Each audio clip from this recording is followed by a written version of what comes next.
Now, you go back to the state of Nevada, interestingly enough, right, for you, former Nevada coach. And do you ever sit here and think about your journey as well, Eric, where you were a young guy following in your dad's footsteps, a head coach in the NBA, Golden State, Sacramento.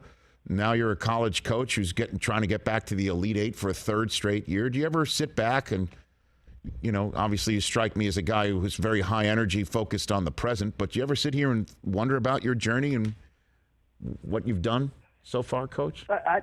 I think for sure, Rich, I think that, some of the emotions after a big win are, obviously people, are aware of being a head coach of the Warriors and a head coach of the Kings. But, I also kind of had to reinvent my career and made a decision to kind of move away from the NBA game and start in college basketball as an assistant coach, 2 years at Arizona State, a year at LSU. I knew that I did not know the college game. I didn't know anything about putting together a schedule, non-conference schedule. I had no idea about recruiting. So I needed those 3 years as an assistant coach. And just prior to my time doing that, I was a head coach of Venezuela and Dominican Republic national team. So it's been an unbelievable journey. There's not many people that have had the opportunity to coach in the NBA, coach in the G League, coach national teams overseas, and be a college head coach. So my journey's been a long, wild one, but one that all those experiences have really shaped me. I think back to my time coaching, the two national teams were predominantly the roster spoke Spanish, and it made me a better demonstrator because I don't speak Spanish, so I had to slow down my delivery. I had to demonstrate more.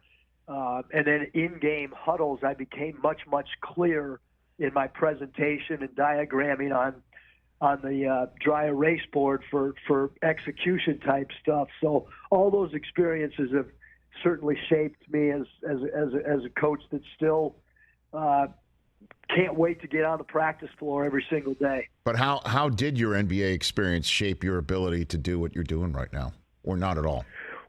Well, no, I think for sure a ton, Rich. I mean, I say it all. The best coaches in the world are in the NBA. They really are. I know that college coaches are developing and teaching players, but from a strategy standpoint, incredible coaching at the NBA level.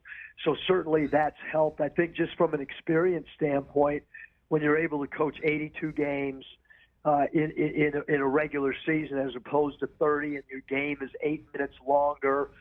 And then people don't really think about, in the NBA, if you're involved in any free agency stuff, that's a form of recruiting. And so I think strategically being in the NBA has helped, but also some of the things that I've seen from a recruiting standpoint with free agency can also, because you got to have presentations to try to sell an NBA player if he's got 4 or 5 different options in free agency. So there's been a lot of areas that I've learned from the NBA that have been able to take to the college game. Catch the Rich Eisen Show every single day on the Roku channel, 12 to 3 Eastern, for free.